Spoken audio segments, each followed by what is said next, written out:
চেতনা চৈতন্য করে দে মা, চৈতন্যময়ী আমার চেতনা চৈতন্য করে দে মা, চৈতন্যময়ী তোর ভাব সাগরে ভেসে আমি, তোর ভাব সাগরে ভেসে আমি হব মা তোর পদাশ্রয়ী, আমার চেতনা চৈতন্য করে দে মা, চৈতন্যময়ী।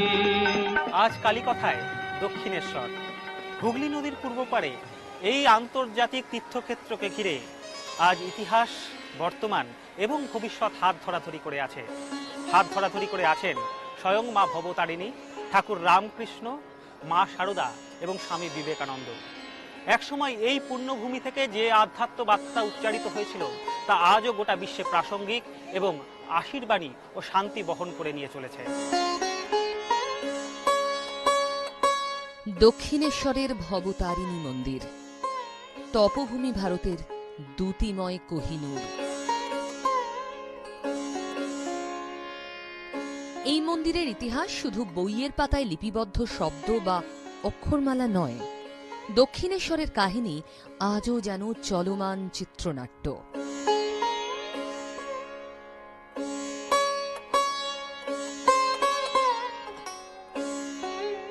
বারাকপুর সাব ডিভিশনের অন্তর্গত সুদৃশ্য মাতৃমন্দিরের প্রতিষ্ঠা 1855 সালে।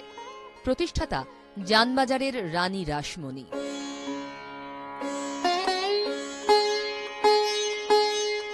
সেই কালের কলকাতার একজন বিদগ্ধ রমণী, একজন রীতিমতো মহীয়সী নারী রানী রাসমণি, তিনি 1847-এ কি করছেন, তার স্বর্গগত স্বামীর স্মৃতির কথা ভেবে কাশীতে যাচ্ছেন।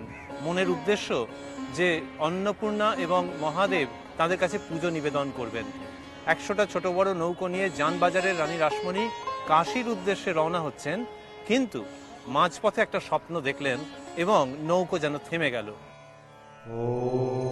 বারাণসী যাওয়ার কোনো প্রয়োজন নেই, গঙ্গার তীরে সুদৃশ্য মন্দির তৈরি করে আমাকে প্রতিষ্ঠা করো, সেখানে আমার পুজোর ব্যবস্থা করো।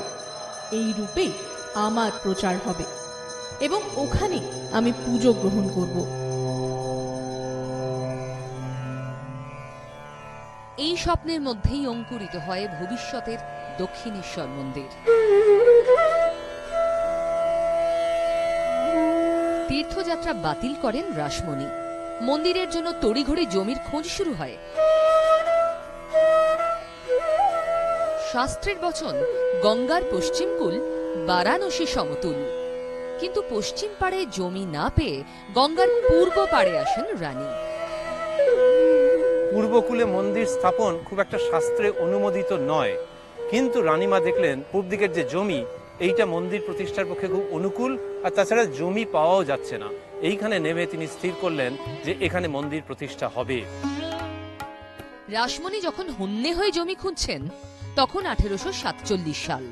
তার 2 বছর আগে 1845 সালে ক্যালকাটা রিভিউয়ের জানুয়ারি সংখ্যায় জে.সি. মার্শম্যান লিখেছেন, গঙ্গা তীরবর্তী এই দক্ষিণেশ্বর গ্রামটি দারুণ, যা ব্রিটিশরা পেয়েছে। গত 30 বছরে এই জমি হাত বদল হয়েছে বহুবার। 1847 সালের 6 সেপ্টেম্বর রানী রাসমণি 42,500 টাকা খরচ করে 20 একর জমি কেনেন। 54 বিঘা জুড়ে ছিল জেমস হেস্টি নামে এক সাহেবের বাগান, যা এলাকায় পরিচিত ছিল সাহেবান বাগান নামে। কেনা জমির বাকিটা জুড়ে ছিল মুসলিমদের কবরস্থান। আজকে যদি একটা স্যাটেলাইট ছবি নেওয়া যায় তাহলে দেখা যাবে যে এই জমিটা কিরকম দেখতে, একটা কচ্ছপের পিঠ যেরকম হয় সেরকম দেখতে, এবং এইটা বলা হয় যে তন্ত্র সাধনার খুব উপযুক্ত। 2 হচ্ছে এই জমি মুসলমানদের অধীনে ছিল, সেখান থেকে রানী রাসমণি কিনলেন। অতএব যে পুরনো যে ধ্যান ধারণা যে না একেবারে হিন্দুদের মানে এই রকম হতে হবে, একটা স্ট্রেট জ্যাকেটের মধ্যে পড়তে হবে, দক্ষিণেশ্বর মন্দির কিন্তু সেখান থেকে পুরোপুরি আলাদা। ওই মুসলিমের জমি, সেখানে রানী রাসমণি একেবারে হিন্দু ভাবের মন্দির প্রতিষ্ঠা করছেন, যে জমিতে সেটি আবার তন্ত্র সাধনার উপযুক্ত। 1847 থেকে 1855 8 বছরে 9 লক্ষ টাকা ব্যয়ে তৈরি হয় 3 তলা দক্ষিণমুখী নবরত্ন মন্দির। 9 চূড়া বিশিষ্ট মন্দিরের চারপাশে সুবিশাল উঠোন।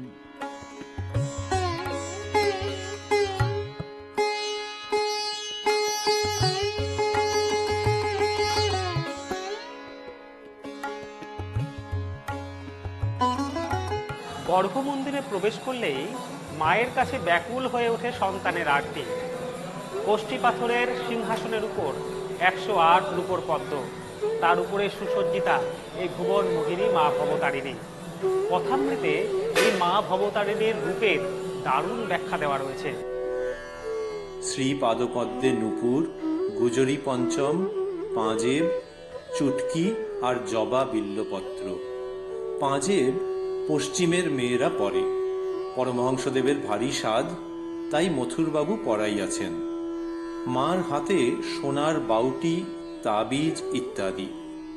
গলদেশে চিক, মুক্তার 7 নর মালা, সোনার 32 নর, তারাহার ও সুবর্ণ নির্মিত মুন্ডমালা, মাথায় মুকুট, কানে কানবালা, কানপাশ, ফুল ঝুমকো, চৌদানি ও মাছ, নাসিকায় নথ, নোলক দেওয়া, ত্রিনয়নীর বাম হস্তদ্বয়ে নৃমুণ্ড ও অসি, দক্ষিণ হস্তদ্বয়ে বরাভয়, কোটি দেশে নরকর মালা, নিমফল ও কোমর পাটা। সদানন্দময়ী কালী মহাকালের মন মোহিনী, সদানন্দময়ী কালী মহাকালের মন মোহিনী। তুমি আপনি নাচো আপনি গাও মা, আপনি নাচো আপনি গাও মা, আপনি দাও মা করো তালি। সদানন্দময়ী কালী মহাকালের মন মোহিনী। মা ভবতারিণীর সহযোগী হিসেবে রয়েছে 12টি শিব মন্দির। বাঙালি স্থাপত্য ঘরানার 8 মন্দিরের সবগুলোই পূর্বমুখী। মন্দির চত্বরের উত্তর পূর্বে রাধাকৃষ্ণের দেবালয়ে এখানে রয়েছে সেই মদনমোহন মূর্তি, যার ভাঙা পা নিজে হাতে জুড়েছিলেন শ্রীরামকৃষ্ণ।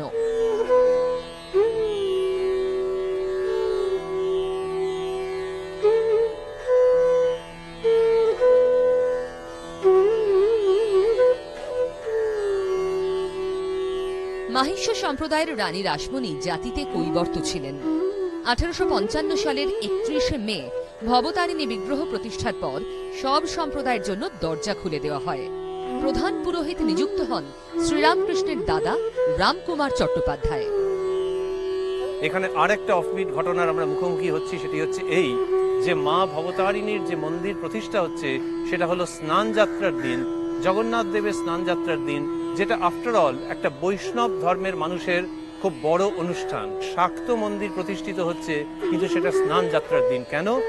এই সময় রানীমা দ্বিতীয় স্বপ্নটি দেখলেন। তিনি দেখলেন যে মা ভবতারিণী ওই কাঠের বাক্সের মধ্যে রীতিমতো ঘেমে উঠছেন। যে মুহূর্তে এই স্বপ্নটা দেখছেন তখনই উনি ঠিক করলেন যে না, আর কাল বিলম্ব করা চলবে না এবং মন্দির প্রতিষ্ঠা করতে হবে, মায়ের প্রতিষ্ঠা করতে হবে। গঙ্গার যে পূর্ব পাড়ে দক্ষিণেশ্বর মন্দির, সেই একই পাড়ে ব্যারাকপুর ক্যান্টনমেন্ট। মন্দির প্রতিষ্ঠার 2 বছর পর সেখানে আছড়ে পড়ে মহাবিদ্রোহের ঢেউ।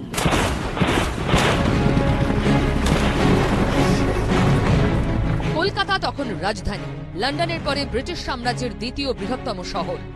স্বদেশী আন্দোলনের ঢেউ তোলপাড় তোলে কলকাতার বিখ্যাত ব্যক্তিদের মনে। বিদেশি শক্তির বিরুদ্ধে নিঃশব্দ লড়াই শুরু করেন জানবাজারের রানী। দক্ষিণেশ্বরের ভবতারিণী তখন হয়ে ওঠেন দেশমাতৃকা। এই মূর্তিকে শ্রীরামকৃষ্ণ বলতেন যে দেবী মৃন্ময়ী নন, দেবী চিন্ময়ী। সেই চিন্ময়ী মূর্তির কাছে রানীমার যে আত্মসমর্পণ, সেটা তার চরিত্রের কন্ট্রাস্টের আরেকটা দিক। এই রানীমা, যিনি তার শিলমোহর, অফিসিয়াল যে শিলমোহর, সেখানে নিজের নাম খোদাই করিয়েছিলেন এই বলে কালীপদ অভিলাষী শ্রীমতী রাসমণি দাসী। মন্দির নির্মাণের পর রানী রাসমণি 5 বছর 9 মাস বেঁচে ছিলেন। বাংলাদেশের দিনাজপুরে কেনা সম্পত্তি মৃত্যুর আগের দিন টেম্পল ট্রাস্টকে দান করে যান তিনি। রাসমণির মৃত্যুর পর দক্ষিণেশ্বরের মাহাত্ম্য আবর্তিত হয়েছে মা ভবতারিণী ও তার অফবিট পূজারী রত্নাকর শ্রী রামকৃষ্ণকে ঘিরে।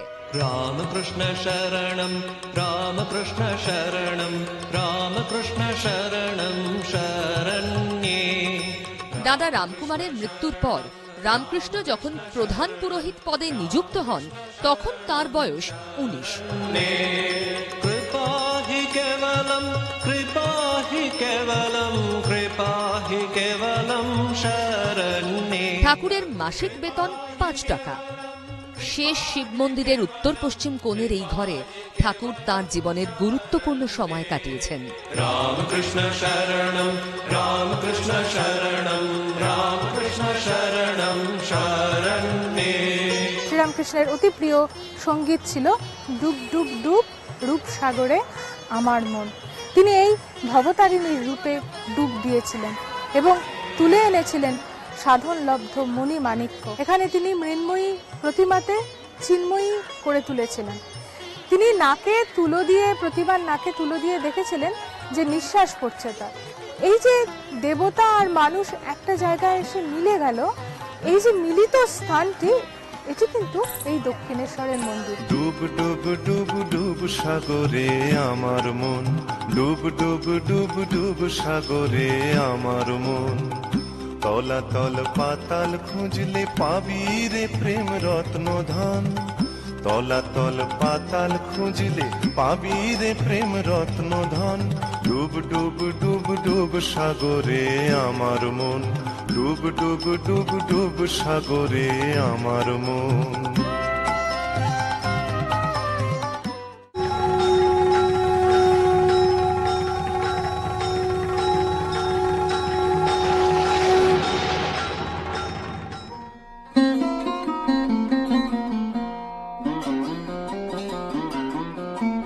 গদাধর চট্টোপাধ্যায় তখন রামকৃষ্ণ হননি। দাদার সঙ্গে প্রথম দক্ষিণেশ্বরে এসেছেন। ইতিহাস বলে রাসমণি জাতিতে কৈবর্ত হওয়ায় প্রথমে মায়ের প্রসাদই গ্রহণ করতে চাননি ছোট ঠাকুর। দাদার অনুরোধে খেয়েছিলেন বটে, আক্ষেপ করে বলেছিলেন, তুই আমাকে কৈবর্তের অন্ন খাওয়ালি মা। মজার কথা হলো দক্ষিণেশ্বরের মাটিতে সাধনা করে আমূল বদলে গেলেন মানুষটি। সমস্ত ছুত মার্গ ঝেড়ে ফেলে সমন্বয়ের বার্তায় হয়ে উঠলেন বিশ্ব মানব।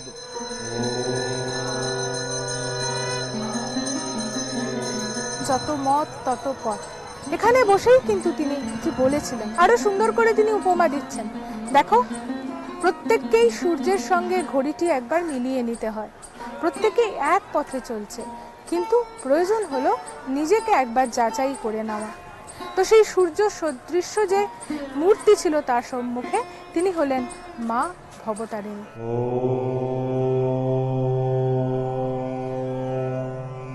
দক্ষিণেশ্বরে গঙ্গা তীরবর্তী পঞ্চবটি ছিল শ্রীরামকৃষ্ণের আধ্যাত্মিক গবেষণাগার। অশ্বত্থ, বট, বেল, অশোক, আমলকি নিজের হাতে রোপণ করেছিলেন ঠাকুর।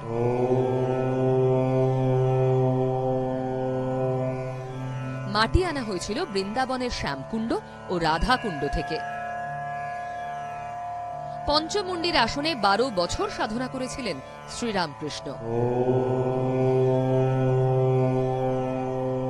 এখানেই অদ্বৈতের সাধনা করতেন ঠাকুর, আর যে অদ্বৈতের শিক্ষা তাকে দান করেছিলেন পাঞ্জাবি সাধু তোতাপুরী মহারাজ। ভৈরবীমা থেকে তোতাপুরী আধ্যাত্মবাদের নানা মত ঠাকুর গ্রহণ করেছেন সকলের কাছ থেকে। রবীন্দ্রনাথ লিখেছিলেন, বহু সাধকের বহু সাধনার দ্বারা ধ্যানে তোমার মিলিত হয়েছে তারা। আরো একটি নিঃশব্দ বিপ্লবের সাক্ষী এই দক্ষিণেশ্বর। ফলহারিণী কালী পুজোর দিন, যেদিনকে শ্রীরামকৃষ্ণ মা শারদাকে ষোড়শী রূপে পুজো করে সারা পৃথিবীর ধর্ম ইতিহাসে যেন একটা মাইলস্টোন স্থাপন করে গেছেন।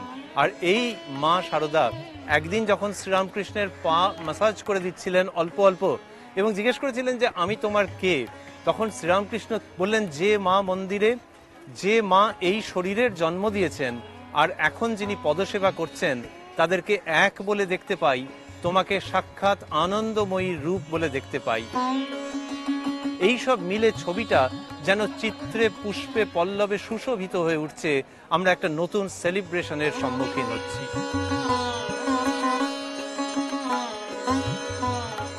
যুক্তিবাদী নরেন আর জ্যান্ত কালী দেখা শ্রীরামকৃষ্ণের সাক্ষাৎ বহু মতের দক্ষিণেশ্বরে অন্যতম বড় ঘটনা। নরেন্দ্রনাথ ছিলেন ব্রাহ্ম মতাবলম্বী। তিনি কিছুতেই এই মূর্তি পূজাকে মানতেন না। কখনো কখনো তিনি শ্রীরামকৃষ্ণকেও তিরস্কার করতেন।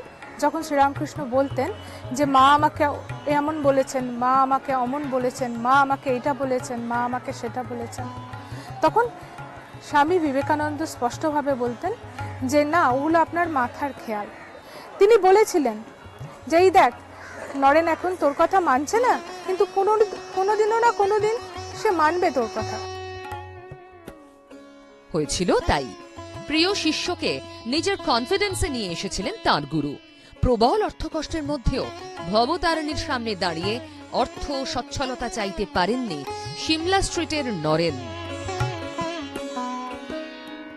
মায়ের কাছে প্রার্থনা করেছিলেন জ্ঞান, ভক্তি, বিবেক আর বৈরাগ্য। সেদিন দেখেছিল শ্রীরামকৃষ্ণের যা অন্যান্য ভক্তরা যে নরেন্দ্রনাথ ঘুমোচ্ছে এবং শ্রীরামকৃষ্ণ সত্যিকারে বলতে গেলে তিনি নাচছেন প্রায়। তিনি বলছেন নরেন মাকে মেনেছে, বেশ হয়েছে, তাই নয় কি? বিবেকানন্দ মাকে মেনে সমস্ত রাত মা ত্বং হি তারা গানটি গেয়েছিলেন, শ্যামা সঙ্গীত, যা তার অতি প্রিয় ছিল।